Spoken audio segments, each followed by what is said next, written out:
ఇందుగలడందులేడని సందేహము వలదన్నట్లుగా artificial intelligence ప్రవేశించని రంగం అంటూ లేకుండా పోతుంది. అయితే మానవాళిని అంతగా భయపడుతున్న ఏఐ వల్ల ఉపయోగాలే ఉంటున్నాయి తప్ప ఉపద్రవాలేమీ కనిపించడం లేదని అంటున్నారు వినియోగదారులు.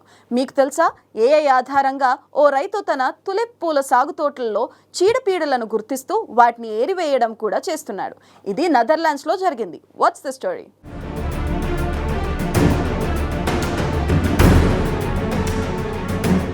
రోబో తోటమాలి కూడా వచ్చేశాడు. అటు ఆకారంలో వ్యోమగామి, వ్యోమమిత్రతో పాటు ఇటు సముద్రంలో సముద్రయాన్ ప్రాజెక్టు వరకు ఆర్టిఫిషియల్ ఇంటెలిజెన్స్ వాడని రంగం అంటూ లేకుండా పోతుంది. ఆఖరుకు ఓ రైతు తన పూల తోటలో తెగుళ్లు సోకిన మొక్కల ఏరువేతకు కూడా ఏఐని వాడుకుంటున్నాడంటే అది ఎంత ఉపయోగకరమైందో అర్థం చేసుకోవచ్చు. ఇప్పుడు నెదర్లాండ్స్ లో ఈ రకాల రోబోల వాడకం విపరీతంగా విస్తరిస్తోంది. చక్కగా తులిప్ తోటల్లో చీడపీడలను గుర్తిస్తూ వాటిని ఏరిపారేస్తోంది ఏఐ రోబో. అందుకే ఇప్పుడు కృత్రిమ మేధ ఇందుగలదు అందులేదని సందేహానికి తావు లేకుండా విస్తరిస్తోంది. అన్ని రంగాల్లోనూ ఏఐ వాడకం ఇంతింతై అన్నట్టుగా క్రమంగా పెరిగిపోతోంది. వ్యవసాయంలో కూడా ఇప్పటికీ కృత్రిమ మేధను పలు రకాలుగా ఉపయోగిస్తున్నారు. నెదర్లాండ్స్ లో తులిప్స్ రైతులు ఈ విషయంలో ఓ అడుగు ముందుకేశారు.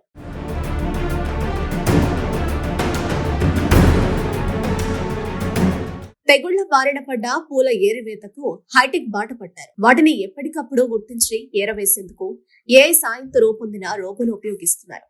ఖరీదు చాలా ఎక్కువే అయినా ఈ రోబో మనుషులకు ఏమాత్రం తీసిపోకుండా పని పూర్తి చేస్తూ మరణాలు అందుకుంటోంది. దాంతో నెదర్లాండ్స్ అంతటా తులిప్ తోటల్లో ఈ రోబోల వాడకం నానాటికి పెరిగిపోతోంది. అందాల తులిప్ పూలకు నెదర్లాండ్స్ పెట్టింది పేరు. అంతేగాక ప్రపంచంలోకెల్లా అతిపెద్ద తులిప్స్ ఉత్పత్తిదారుగా కూడా ఉంటుంది. సీజన్ లో విరగబూసి అందాలు వెదజల్లే అక్కడి తులిప్ తోటలను చూసేందుకు ప్రపంచ నలుమూలల నుంచి పర్యాటకులు బారులు తీరుతారు. ఇలా తులిప్ సాగు ఉత్పత్తి పరంగానే కాక పర్యాటకంగా కూడా నెదర్లాండ్స్ ఆర్థిక వ్యవస్థకు వెన్నుదన్నుగా నిలుస్తోంది. అయితే వాటి సాగు ఖరీదైన వ్యవహారం. పూలను మొక్కలను కంటికి రెప్పలా కాపాడుకోవాలి.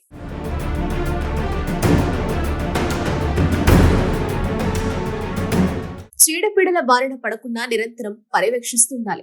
వైరస్లు తెగుళ్ల బారిన పడ్డ పూలు మొక్కలను ఎప్పటికప్పుడు కనిపెట్టి ఏర్వేయడం చాలా కీలకం. లేదంటే మొక్కలు బలహీన పడిపోతాయి. పూలు కూడా చిన్నగా బలహీనంగా పూస్తాయి. పైగా వైరస్ తోటంతా విస్తరించి మొత్తానికే చేటు తప్పదు. ఇప్పటిదాకా మనుషులే రాత్రింబవళ్ళు తోటల్లో కలియదిరుగుతూ ఒక్కో మొక్కను పువ్వును పట్టి చూస్తూ పాడైన వాటిని గుర్తించి ఏరేసేవారు. ఇందుకు ప్రత్యేక నైపుణ్యం అవసరం. వారిని సిక్నెస్ స్పాటర్స్ గా పిలిచేవారు. కానీ ఏ సాయంతో తయారు చేసిన రోబో ఇప్పుడు వారికి ధీటుగా ఈ పని చేసి పెడుతోంది. తులిప్ తోటలను తెగుళ్ల బారి నుండి కాపాడే హైటెక్ ఆయుధంగా మారుతోంది. ప్రస్తుతం దేశవ్యాప్తంగా 45కు పైగా ఏఐ రోబోలు తులిప్ తోటలను కాపుకాస్తున్నాయి. చీడపీడలు రోగాల బారి నుంచి వాటిని కాపాడే పనిలో తలమునకలుగా ఉన్నాయి.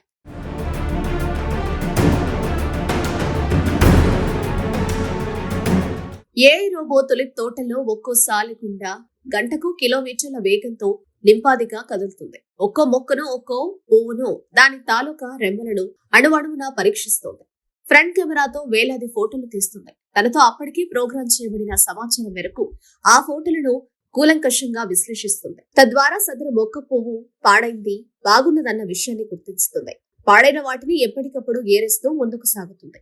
ఈ రోబోలను H2L రోబోటిక్స్ లిమిటెడ్ కు చెందిన ఎరిక్ డి జోంగ్ కంపెనీ తయారు చేస్తోంది. తెగుళ్ల బారిన పడ్డ మొక్కలు పూలను పక్కాగా గుర్తించేందుకు కావలసిన సమాచారం అంతటిని రోబోకు ఫీడ్ చేసినట్టు కంపెనీ వివరించింది. ఈ సమాచారాన్ని తులిప్ సాగు చేసే రైతులు సిక్నెస్ పోర్టల్ నుంచి కంపెనీ సేకరిస్తోంది. నెదర్లాండ్స్ లోని తులిప్ తోటల్లో 2 ఏళ్లుగా ఏ రోబోను వాడుతుండటంతో ఖచ్చితత్వంతో కూడిన సాగు జరుగుతోంది.